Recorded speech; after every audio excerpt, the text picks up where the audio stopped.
Nas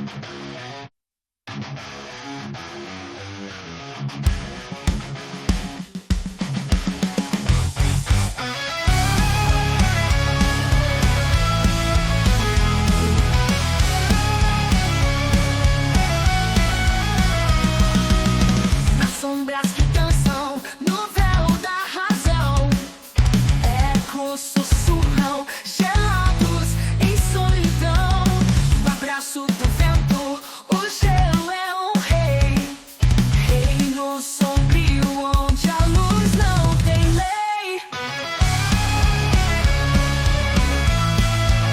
Sejam sempre bem-vindos ao frio mortal, onde o tempo congela no espaço irreal. Independentes, domínio sem fim, guardião das trevas, o eterno clarim. Bem-vindos ao Gélidos Domínios e Até Tenebres. Eu espero que não esteja dando retorno, porque eu estou com um pequeno retorno aqui, ok? Para conferir se o meu áudio está operando direitinho. Então parece que está, parece que tudo está funcionando perfeitamente. Com isso, eu repito, sejam sempre todos bem-vindos ao Gélidos Domínios de Éter Tenebres. Eu acho que eu vou ter que abafar mais ainda no retorno, para não dar retorno. Então, vamos então. Eu estou hoje dando mais um passo no Clube do Livro de Relatividade Geral, que com essa metodologia bastante interessante que a gente tocou, né? Bastante complicada, no sentido de serem muitos livros, e aí isso retarda bastante o desenvolvimento de um livro inteiro, mas a gente isso tem o seu lado interessante, e certamente é algo completamente bem diferente do que o pessoal faz, assim, que não preza pela objetividade, né? Preza por estudar e entender diversas abordagens. Então a gente está atacando aqui aquele que está aqui dos livros, todos os livros que a gente já abordou até hoje, inclusive o Vion e o Gravitation, que acabaram ficando um pouco para trás, justamente por serem livros muito antigos. Quer dizer, o Gravitation e o Weinberg são da mesma época. Mas o Vion, sim, é um livro muito antigo, tanto que o próprio Gravitation aponta ele como um livro de geometria euclidiana. Mas muitas das coisas que nós temos aqui está lá, e está muito o Space Time Matter, né, do Vion. Ele tem uma abordagem interessante, mas é muito antiga, realmente. É muito primitiva. E aí acaba sendo um pouco difícil de seguir. Para quem tem uma perspectiva mais moderna. Engraçado que está faltando. Bem, hoje eu vou continuar o capítulo de relatividade restrita do Weinberg, Gravitation and Cosmology do Weinberg. Sendo que é interessante, assim, eu tô, como eu falei na live com a Lael, eu estou com o livro de introdução à cosmologia ganhei do Alexandre Zabor, né? E eu acabei de ver que subiu lá no Professor Global um curso de cosmologia. Inclusive depois eu até vou tentar sincronizar com essa menina para as próximas atividades de verão, com a menina que está dando curso de cosmologia lá no Professor Global, para a gente conseguir, para quando eu for atacar de novo o universo superfluido, tentar ter quem sabe fazer alguma coisa mais em conjunto com ela, não sei, de repente ela dá uma olhada. Bem, dito isso, eu vou falar hoje, vou fazer um vídeo um pouquinho mais longo, que eu quero adiantar para os próximos vídeos já começar a entrar em relatividade geral. mas assim, sem prejuízo da realização dos exercícios de pelo menos os três livros, o Weinberg, Wald e Carroll. Então, pelo menos os três exercícios eu vou ver toda a lista dele ao longo agora do mês de julho. Todas, então, vou tentar fazer isso. E a perspectiva é essa: tentar resolver todos os exercícios de pelo menos esses três livros ao longo do ano e tentar encerrar eles este ano. Então, a gente dá um passo a mais, mas antes de dar esse passo a mais, eu quero novamente fazer o pedido de apoio financeiro ao canal via este Pix, que é meu, é pessoal. E também eu quero reafirmar, tanto eu como o Alexandre estamos desempregados, na verdade estamos virando desempregados sistêmicos, pois a gente já está desempregado há um bom tempo, e inclusive aprovados em alguns concursos que ninguém chama. Na verdade, tem tem uma lista enorme de gente na nossa frente, tanto nos concursos que eu fiz como que ele fez. Então, as perspectivas são bem tenebrosas, para dizer o mínimo. Assim, a situação da ciência brasileira, a situação hoje, eu estava conversando com o Alexandre um pouco mais cedo, e ele estava dizendo que aumenta a perspectiva de desemprego se você fizer uma pós-graduação estrito sensu no Brasil. Então, a gente está nessa situação bem complicada. Então, assim, eu queria pedir, realmente, reafirmar o pedido de PIX. Eu acho que a gente tem feito aqui um trabalho, bem, não sei, a avaliação de vocês, e aparentemente que vocês avaliam que o nosso trabalho não é muito interessante. Mas a gente está fazendo um trabalho com uma amplitude de abordagens de relatividade que é totalmente inédita, né? Eu nunca vi um curso que abordasse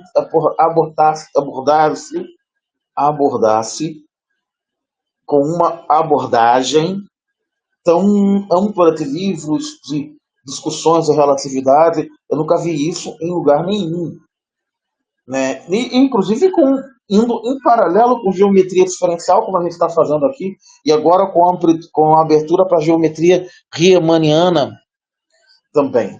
Então eu não compreendo porque assim, você não consegue ter muito apoio financeiro.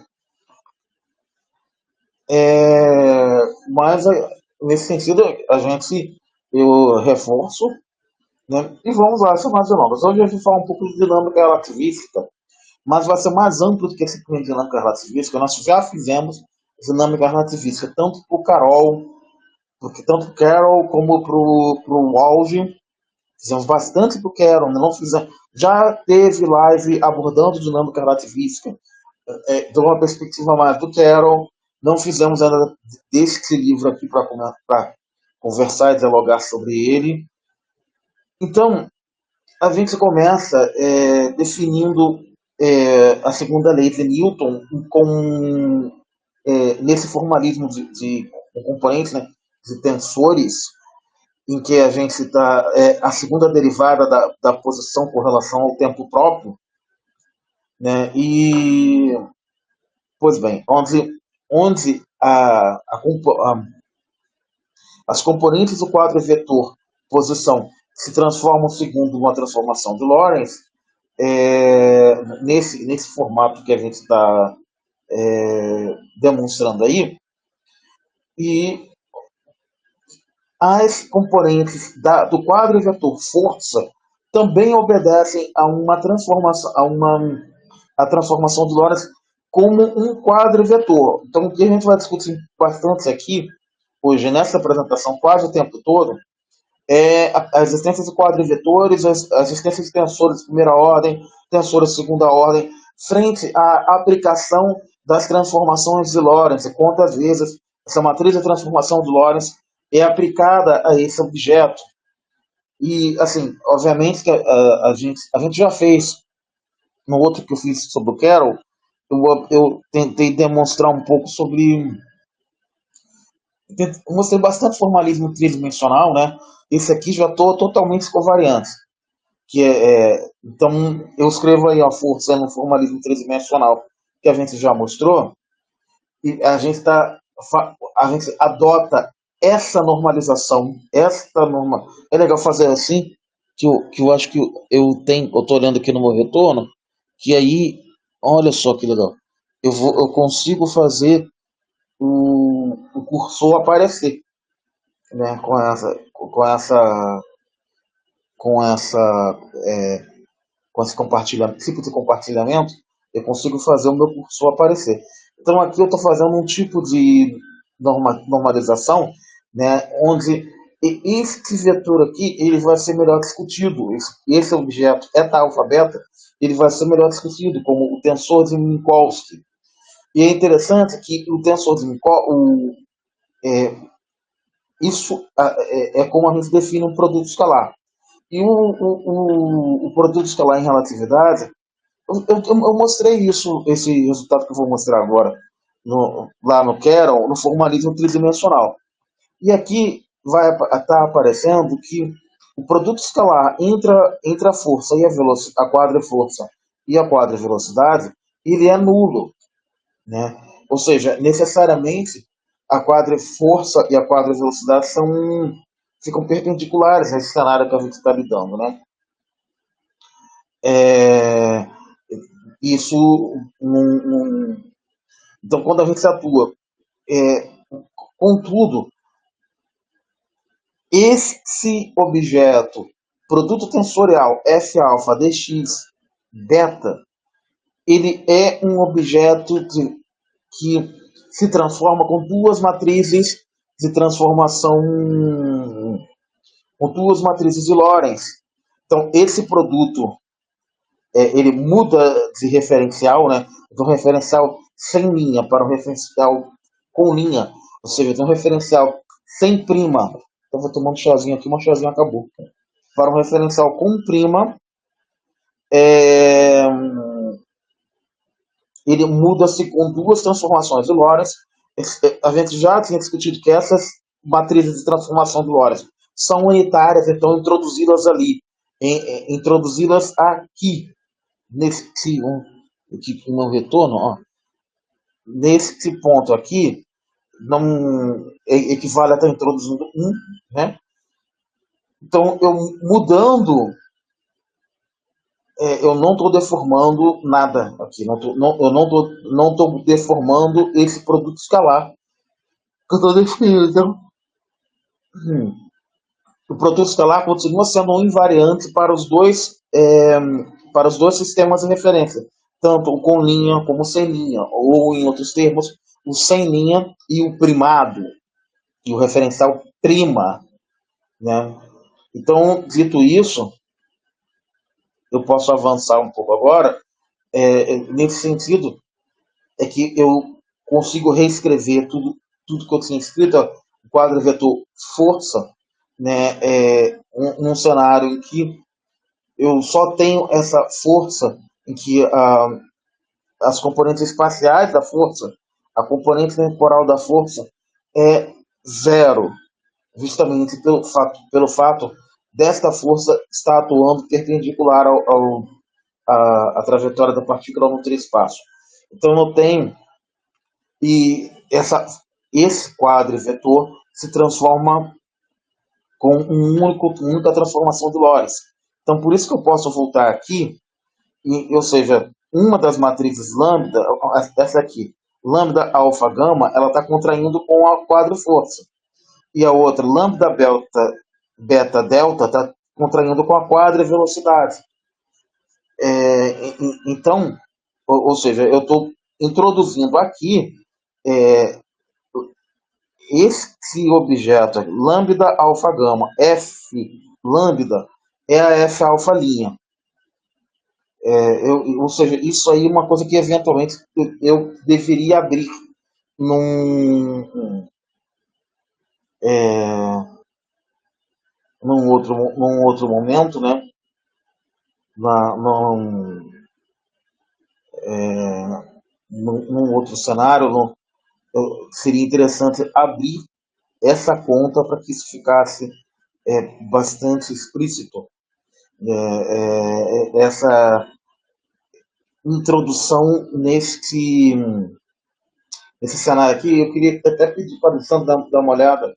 Quando ele for ver, eu tô com. Ver quanto tempo eu tô de gravação, que aí eu consigo falar com ele, para ele fazer uma crítica. Eu tô com 14 minutos de gravação, então coloquei 15 minutos por aí, mais a abertura. Então, quando a gente for fazer uma live, a gente abordar essa discussão, ou até mesmo abrir esse vídeo, uma live, para, nesse ponto aqui, a gente abrir essa conta. Acho que seria bastante interessante, para que isso fique bem esclarecido, né, bem determinado.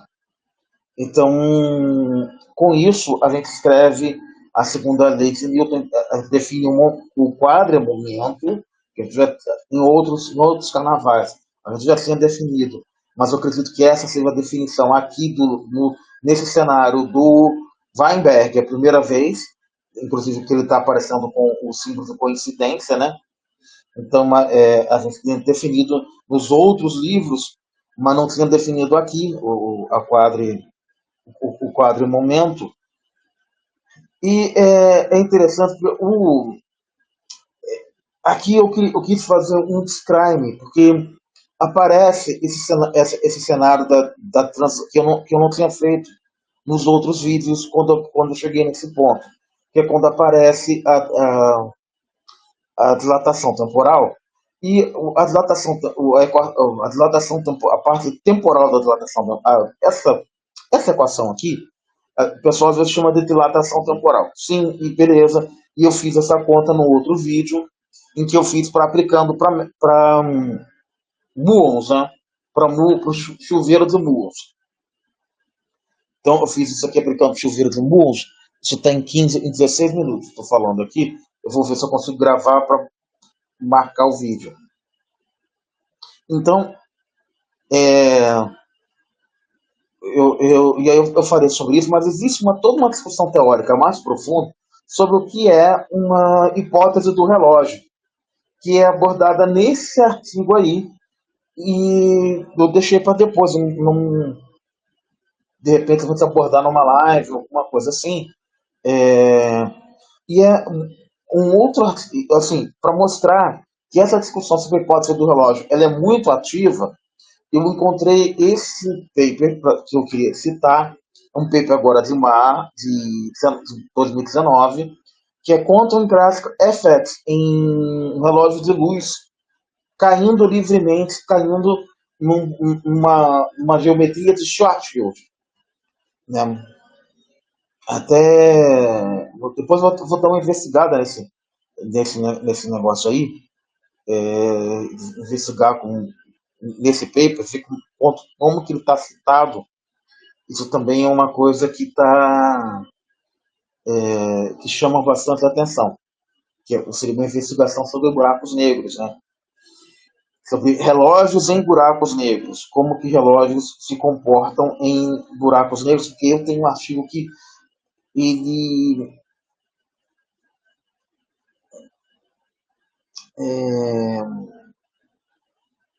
explora um pouco essa discussão numa se daria para a gente perceber como é que é a estrutura interna de um buraco negro com um relógio caindo lá, né? Então, eu vou até anotar isso. Dá para entender a estrutura interna de um BH a partir da sincronização de relógios.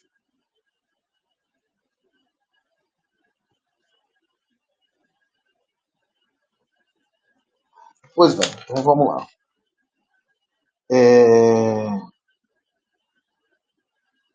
Seria um tipo de experimento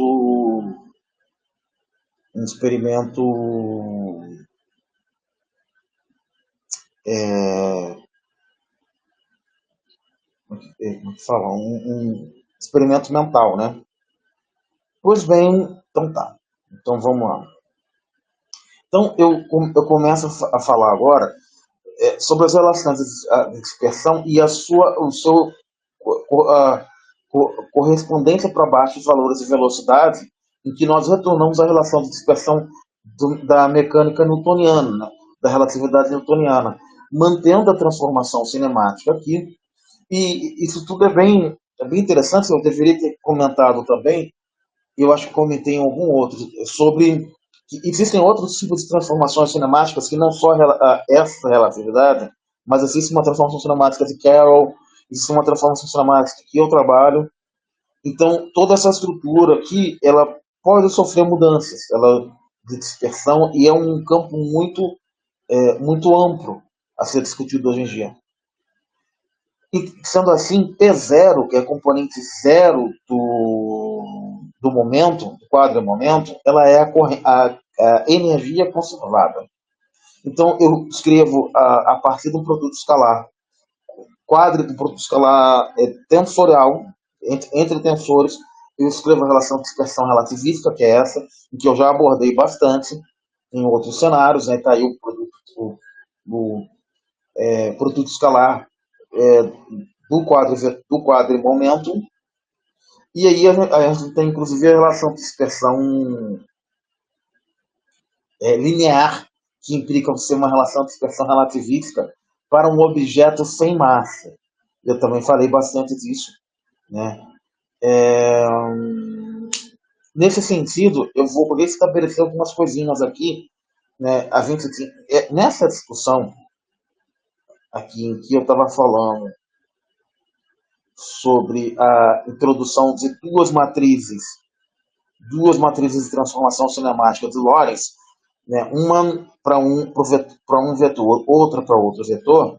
Então eu resolvi, após abordar isso, voltar e fazer uma discussão sobre o papel dessas transformações e correu demais, essas transformações cinemáticas. E aqui eu estou seguindo meio que ipsis literis, ipsis literis mesmo, o que o Weinberg fez. Eu acho que eu preferiria mostrar essas transformações antes, né? Mas aí eu estou mostrando como é que tem a transformação de um referencial primado, de um referencial não primado para um primado, um referencial sem linha para um com linha, para um quadro vetor, né?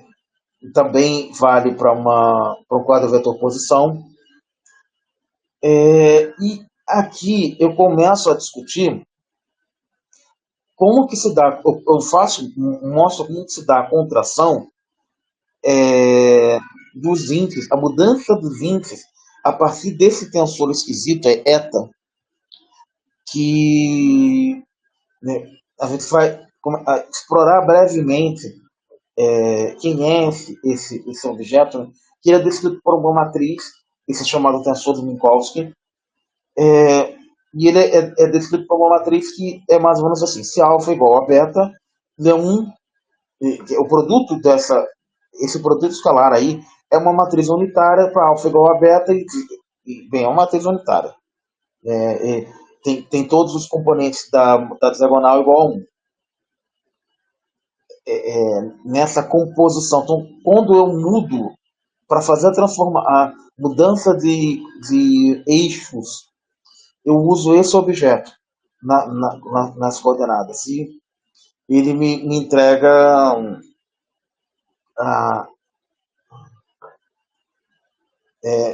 percebam o seguinte, né? Delta está contraindo com delta aqui e ficando beta. Então, ele está mudando as coordenadas. E aqui, gama contraindo com gama e ficando alfa. Então, ele mudou de gama delta para beta alfa. Quando você abre as contas, eu vou abrir isso, já abri em outros momentos em lives, isso fica bem mais claro. Mas é interessante o Weinberg abordar isso, porque é um cenário, e eu fiz questão de perder bastante tempo falando sobre isso, porque é um cenário que o pessoal que estuda, inicia o estudo de relatividade, tropeça bastante. Porque é daqui que a gente faz, em geometria diferencial, você também discute isso, ou seja, isso aqui tem um vínculo também com a geometria diferencial, que é quando a gente define que é o tensor de Minkowski, o tensor métrico, que satura os índices e eleva os índices, né? Isso está diretamente ligado com as propriedades lá da geometria diferencial, entre espaços tangentes e espaços cotangentes, que eu discuti também a ponto de, e estou discutindo na parte de geometria diferencial, a ponto de saturação. Né? Pois bem, né, então, como vocês podem ver, a contração de dois tensores, esse produto tensorial aqui, esse produto, na verdade, é um produto escalar. Ele se conserva porque as matrizes lambda são unitárias. Se as matrizes lambdas não fossem unitárias, ele não se conservaria. Ou seja, esse produto de matrizes aqui tá, né? Uma é inversa da outra, né? Pois bem, e isso me permite mudar os eixos pelo tensor métrico, sendo assim a gente vê que os índices sobem e levantam, ou seja, a gente sai do espaço tangente para o cotangente por uma função objetiva, como eu digo na geometria, né, diferencial. Eu posso ir e eu posso voltar porque essa função tem inversa. Então eu posso fazer tudo isso que eu estou fazendo aqui com índices, ele é lícito de ser feito matematicamente, é lícito de ser feito matematicamente, eu repito, porque as condições lá da geometria diferencial é, me permitem, eventualmente, às vezes eu até acho mais interessante, para estudar relatividade, começar por geometria diferencial. Porque esse enfoque aqui é um enfoque que é meio pragmático. Eu aprendi assim, né? Mas é um enfoque meio pragmático, não é um enfoque que aborda tanto as propriedades algébrico e geométricas dessas matrizes. E mesmo no enfoque que a gente está fazendo na parte de geometria diferencial, a gente também não está abordando isso. Até porque, e nem mesmo o Heraldo, porque o Heraldo ainda por cima é matemático, então eles nem usam a notação de índices, a notação inicial. Então, mas assim, a operação com a notação inicial, ela facilita bastante a vida, né? Que a gente vê aí como que o operador momento ele ele se transforma por uma transformação jacobiana, né? Tá aqui, tá a transformação jacobiana, essa cara aqui é a minha jacobiana, né? E aí é claro que estudar a abertura desses índices aqui é uma coisa bem bem trabalhosa, né?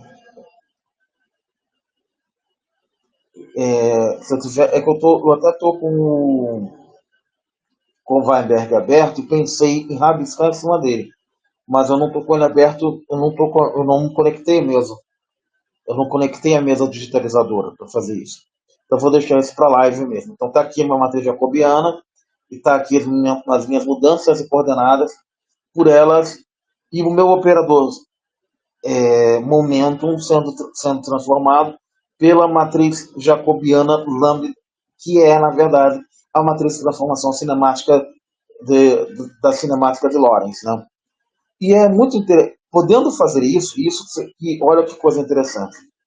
A, é possível demonstrar que a função de onda, eu já demonstrei não por esse formalismo, mas se eu estou aplicando é, esse operador momentum aqui, e aí eu venho com outro dx linha beta e aplico aqui, esse outro operador vai demandar também uma outra matriz lambda para ter uma conversão para índices não primados. Então, isso implica que esse objeto, que é um operador d'Alembertiano, ele é o operador de onda, ele é invariante frente a transformações de Lorentz. Então, isso é muito corretamente um exercício que eu tenho que fazer para mostrar que eu já mostrei isso em vídeos anteriores, né? Que a operação de onda ela se mantém covariante. Inclusive, eu deduzi as transformações de Lorentz do formalismo tridimensional a partir de uma frente de onda, mas aqui é uma demonstração em outro cenário. Então, ela também é válida e merece e precisa ser feita como exercício. e com uma abertura de pontas. Então eu recomendo muito que a gente faça ela no futuro, e eu vou pedir para o Alexandre, quando assistir isso, é, marcar esse ponto e me cobrar isso depois, quando ele for fazer a revisão. Né? Sendo assim, eu, essa transformação, eu quero voltar aqui. Então, a transformação de onda, né, que eu vou vir aqui, dx, ddx' alfa, ddx' beta. Ou seja, assim como o ddx' alfa beta se transforma com esse cara aqui, lambda, eu vou vir, ddx' beta vai se transformar com outra matriz lambda. Como ela é constante, a operator derivado passa por ela, e aí eu vou ter uma outra jacobiana aqui. Então, para cada um dos tensores, como eu estou fazendo aqui, ó. Então, cadê? É bem parecido com esse cenário aqui, ó. Que eu tenho duas transformações lorentzianas, duas matrizes lorentzianas, e elas acabam caindo numa matriz, num objeto, num, eu botei isso em algum canto. Aqui, olha aqui, ó. Então, essa identidade tensorial aqui, essa identidade tensorial aqui é que precisa ser usada aqui para que eu possa demonstrar que esse objeto é um invariante frente às transformações lorentzianas. É isso que vai pegar duas transformações jacobianas atuando em dx beta, né, e vai fazer com que eu tenha. E aí eu abro, né, dá para abrir isso. Isso é uma abertura de ponta que é necessária fazer, mas ela vai ser feita nas lives, em lives. Assim. Então, quem está assistindo isso antes de assistir as lives, faça para depois ver nas lives. Né? Pois bem. Então, e aí é interessante, que, como vocês estavam vendo, se um quadro vetor se transforma com uma matriz de Lorentz, um tensor de segunda ordem se transforma com duas, um tensor de terceira ordem se transforma com três. Então, a ordem dos tensores está imediatamente ligada, o ranking do tensor, né, com o número de matrizes que são necessárias para levar ele em um outro referencial, fazer essa rotação dele para outro referencial. Dito isso, a gente vai agora desenhar combinações lineares de tensores. Né? E como que elas se transformam, como que eu consigo, eu parto de um T alfa beta para um T alfa beta linha, que implica num R alfa beta indo no R linha alfa beta, e um S alfa beta indo no S linha alfa beta. A e B, que são constantes, são os coeficientes, eles são constantes, logo eles são invariantes. Então, eu estou fazendo aqui as transformações do bilinear R, elas aparecem aqui, ou seja, e isso aqui é que está saindo do R alfabeta para o R linha alfabeta, e isso aqui é o que está saindo do S alfabeta para o S linha ou prima alfabeta. Então, isso é a operação das transformações cinemáticas de Lorentz em uma combinação linear. Com isso, eu tenho que as duas matrizes atuam no tensor inteiro, transformando elas de um referencial para um referencial sem linha para um referencial com linha, ou um referencial primado. Em certo sentido, vale a pena pensar que o meu tensor alfa gama beta é, na verdade, uma composição de tensores A alfa beta, B gama. Então, e isso é um tensor se transforma, ou seja, essa transformação, segundo que implica na ordem do tensor, está relacionada com a ordem de transformações cinemáticas do tensor, do bilinear, ou trilinear, ou n-linear, né, implica que esse n-linear é um tensor. O primeiro estava falando tensor, eu vou reformular a frase. Então, a relação da ordem do objeto n-linear com o número de matrizes necessárias para ele se transformar implica que ele é um tensor. Então, esse cara aqui é um tensor de segunda ordem. Já esse cara aqui é um tensor de terceira ordem, porque ele precisa de três. Ele tem três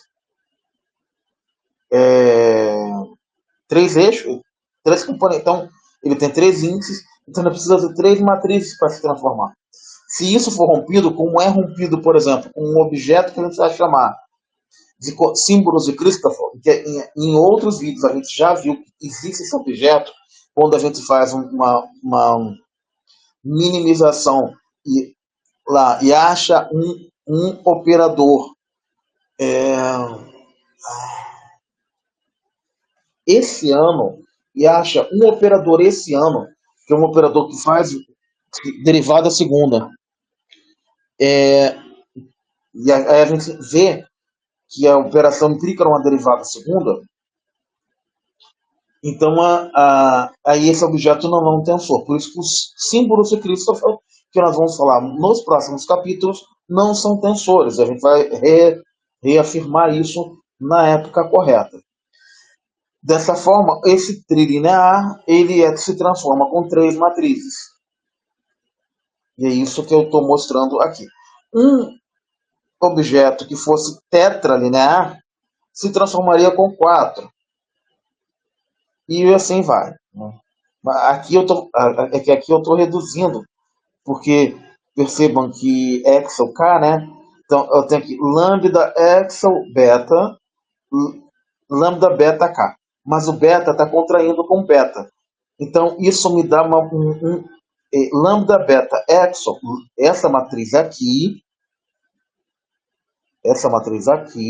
está contraindo com essa matriz aqui. Então, quando ela contrai, ela me resulta numa função delta. Aí sobra alfa delta e lambda gama aqui. Então, eu vou ter uma função delta, Exo, K. Logo, esses índices aqui, eles vão se somar. Né? E eles vão sumir. Então, Exo, delta, Exo, vai ficar só alfa, gama. Né? Porque eles vão, então, com isso, eu derrubo a ordem do meu tensor. Então, isso são propriedades básicas do cálculo tensorial. Eu acho que isso aqui é um negócio que, olha, pelo que eu me lembro, eu não lembro disso nem no professor global lá do Elael tem isso. Essa descrição detalhada de como é que os índices funcionam e que a gente vai retomar nas lives do Clube do Livro da Relatividade, acho que inclusive pegando esses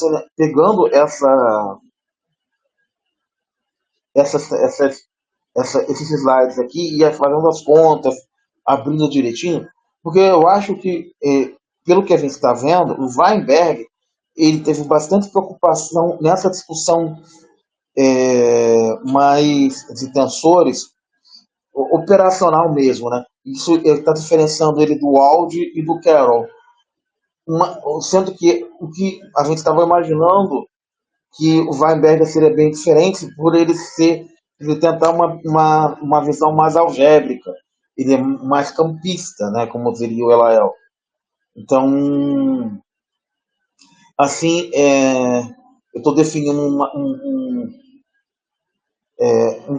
ali eu estou definindo um tensor de ordem 3 em cima da derivação do tensor de ordem 2.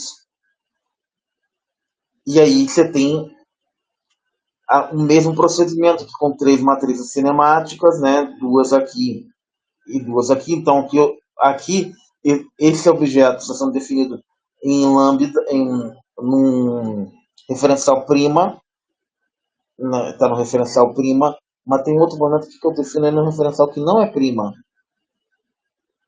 porque aí eu vou mudar de referencial. E aí a mudança, o T aqui não está no referencial prima. E aí quando eu mudo de referencial, eu vejo as três matrizes lorentzianas. E assim, o próprio tensor métrico de Minkowski, como ele é um tensor de ordem 2, ele também se transforma com duas matrizes lorentzianas. Né? Então, se a gente multiplica dos dois lados por eta alfa epsilon, eta beta aqui, né, eu sei que eta beta aqui, eta alfa, eta beta delta, eta alfa delta me dá um delta de Kronecker. Eu falei em algum momento que isso era um delta de Dirac. Engraçado, se fosse na minha. Se eu falei, isso aqui é um delta de Kronecker. Não, é um delta de Dirac. Delta de Kronecker. Então, eu estou transformando. Isso aqui vai virar um delta de Kronecker. Né? Então, eta alfa delta, eta gama exo. Aqui o exo está contraindo com esse lambda e o beta está contraindo. O alfa está contraindo com o alfa. Então está sobrando delta e gama. Isso aí. Então está sobrando delta e gama aqui no delta de Kronecker. Ok. Pois bem. Então, essa transformação de que o tensor métrico também obedece a, a essa regra, ou seja, ele é um tensor de tensores, né? Ele também obedece a essa regra de tensores, afinal de contas, ele também é um tensor, e na verdade ele é o tensor que está associado diretamente com a invariância do produto escalar, então ele também tem que obedecer essa regra da invariância frente a transformações cinemáticas. Pois bem, então, com isso tudo, eu vou demonstrando como que se opera com mudanças de vetores e tal. Isso vai ser melhor demonstrado na mão. Né? Depois disso, eu defino o tensor de Levitivita, sei lá como é que fala, que é um tensor de quarta ordem em que ele é cíclico em todas as permutações de 0, 1, 2, 3, ou seja, 1, 2, 3, 0, 2, 3, 0, 1, 3, 1, 3, 0, 1, 2, ele tem valor mais 1. Se o negócio sair disso, ele tem valor menos 1. E qualquer outra coisa fora das duas hipóteses, ele é 0. Eu lembro que quando eu estudei, eu só ficava precisando que esse tensor de Levitivida é como se ele fosse um paralelepípedo de tensores. Inclusive o pessoal até desenhava. E aí eu não gosto muito, não. Aí ele, como se fosse um paralelepípedo, não de tensores, desculpa. Como se ele fosse um paralelepípedo de componentes. Né? E aí as componentes poderiam assumir valores mais um, menos um ou zero. Aí o cara faz aquele paralelepipedão assim, de componentes. Aí daqui a pouquinho começa a bolar tudo, que o negócio é tridimensional. Né? Então, com essas definições todas, eu posso começar a definir o que seria correntes e densidades. Corrente fica definida em termos da velocidade, e o delta de Dirac, agora sim é um delta de Dirac. O delta de Dirac aqui, ele implica que essa distribuição de correntes é uma linha. Né? Ela é uma linha. E a distribuição de densidades, ela também é pontual. Está só na posição xn. Então, quando x for igual a xn, a distribuição de densidades acontece. Pois é isso. Né?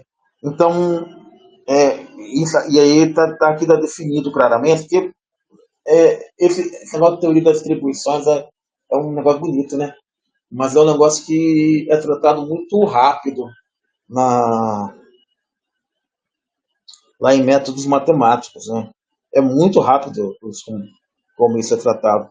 É muito bonito, é tratado de uma forma muito rápida e às vezes de uma forma um pouco desleixada.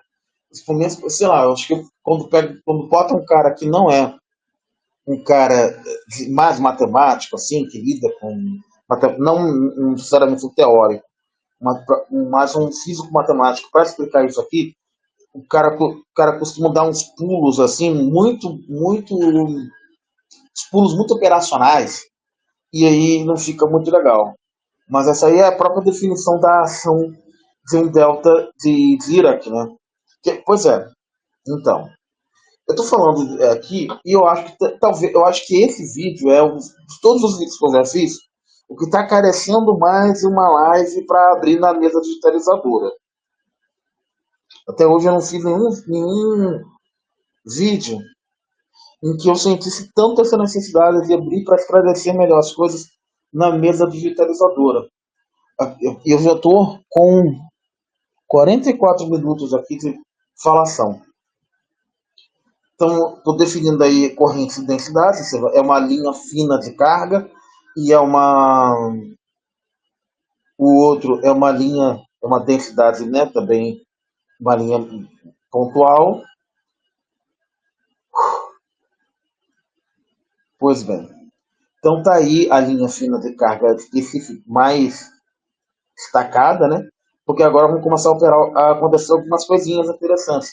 Eu vou calcular a equação da continuidade. Então, para isso, eu vou tirar primeiro tirar o divergente dessa corrente. Então, o operador divergente vai bater no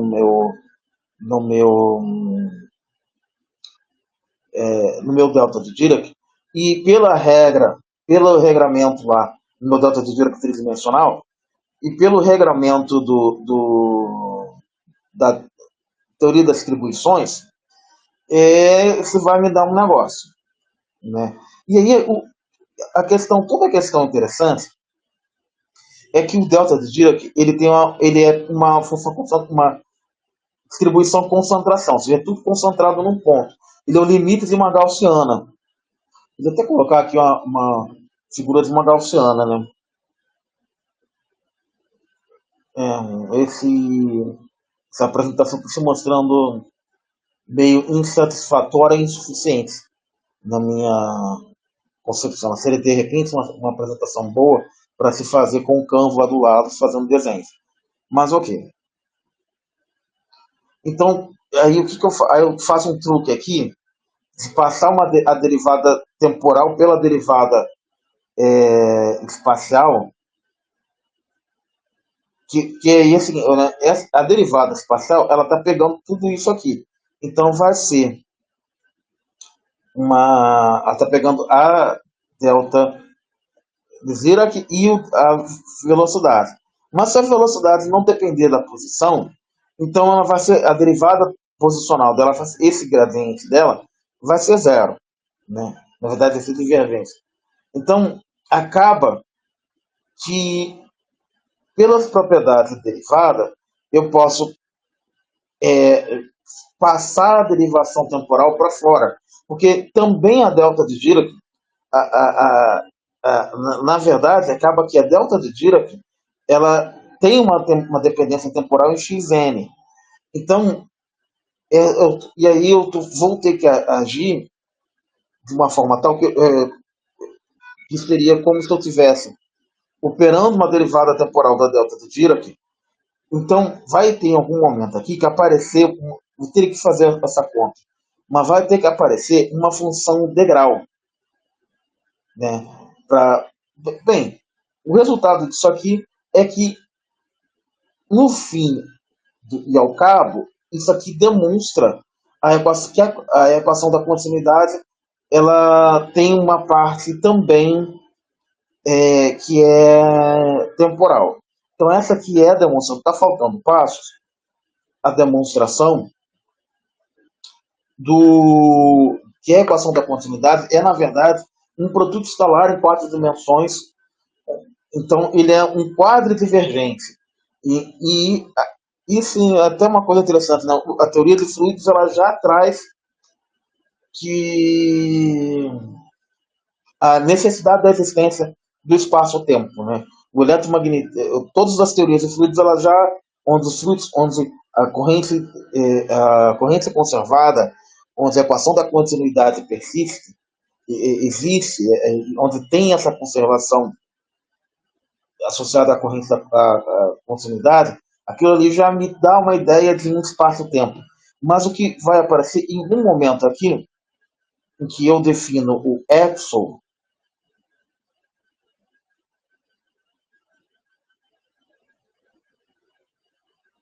onde foi que eu defini as densidades, né? Aqui, aqui, olha só. A densidade, ela é uma derivada temporal, é uma derivada, não é derivada nada, é um coeficiente, é esse coeficiente aqui. Então tem aqui está a densidade, então o que vai acontecer? Pelas regras da derivação, né, quando eu estou jogando aqui, f de x, por essa regra aqui da distribuição, quando eu faço aquela derivação lá, acaba que a derivada, a função que está atuando ali é a função derivada. Então ela acaba batendo em cima do delta, pelas propriedades da função delta. Eu preciso. Tem que abrir isso mesmo, não tem jeito. Para mim é muito óbvio, eu não consigo fazer. Então aqui acaba aparecendo as densidades. Né? Ou seja, o passo dessa linha aqui para essa linha aqui, ele ficou cambeta, ficou faltando. Porque aqui já aparece a densidade, e aí eu escrevo a equação da continuidade, aí eu posso. Quando eu fiz isso, eu pensei, eu estava pensando assim, não, aqui já está demonstrando claramente que, de certa forma, o espaço-tempo existe. Eu pensei em fazer essa interpretação toda. Mas, matematicamente, essa interpretação ficou vaga, não ficou boa. Então, realmente ficou. Ou seja, a passagem de uma equação para outra aqui tá cambeta, está faltando coisa. Mas, com esse resultado, eu posso dizer que eu tenho um produto escalar quadridimensional, e aí eu posso associar a carga com uma componente temporal de uma quadricorrente, né, nesses termos aí. E aqui sim é que aparece a função step, a função degrau. Né? Eu vou ter realmente que fazer essas contas com muito detalhe, com muito cuidado, em uma live. Bem, aí eu acho que vou até antecipar um pouco, andar um pouco mais, atropelar um pouco mais, porque nos próximos passos eu eu fiz bastante coisa, fui botando coisa porque eu queria andar, e isso é ruim. Você quer fazer o vídeo e quer andar, e o vídeo fica com umas 52 minutos de vídeo, né? Aí eu queria andar bastante com ele, andei bastante, na verdade, mas ficou coisa para trás, ficou pendente. Ficou pendência. E na próxima perspectiva, se eu novamente abordar a eletrodinâmica, porque a gente pode abordar a eletrodinâmica por ter definido a quadra corrente. Em outros momentos, a gente definiu a quadra corrente também de uma forma um pouco mais atropelada. Então, aqui, ou seja, olha que interessante. A abordagem do Weinberg está permitindo uma, uma. Como é que eu vou dizer? Uma discussão mais detalhada desse passo. Bem, então eu vou começar a encerrar por aqui. Os próximos passos são a eletrodinâmica, mas eu acho que antes de fazer a elerodinâmica, eu vou fazer esses passos aí que ficaram pendentes. Uma outra, mudando radicalmente de assunto, já que eu estou encerrando, uma outra forma de você contribuir no canal vai ser porque nós vamos abrir uma camisaria online, onde os primeiros modelos de camisa a serem vendidos serão esses, que são os símbolos do canal, né? Então, eu espero que ela esteja que essa camisaria esteja operacional agora, sábado, dia.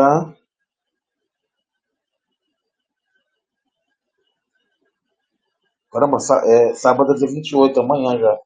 Eu tô na madrugada do dia 29. Então, espero que ela esteja operacional. E a parte 5 eu botei 21 de junho, tá errado isso aqui. Dia 29 de junho, às 19 horas agora, vamos ter Elael mais uma vez falando do estado da arte e gravitação, mas agora ele vai pegar e vai discutir os problemas do modelo padrão da física das partículas. Então, eu vou encerrando.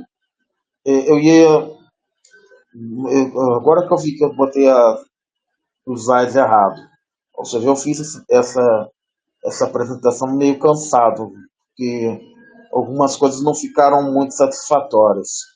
Mas a gente ainda que aqui era para ter posto o negócio correto. Bem, de qualquer forma, eu vou encerrando por aqui, insistindo em tudo isso que fica, que vocês colaborem com o canal, assim que a camisaria estiver ok, vocês deem uma olhada lá e contribuam com as camisas, comprem as nossas camisas, é, e sejam sempre, sempre bem-vindos ao Gélio dos Domínios via Éter Tenebris.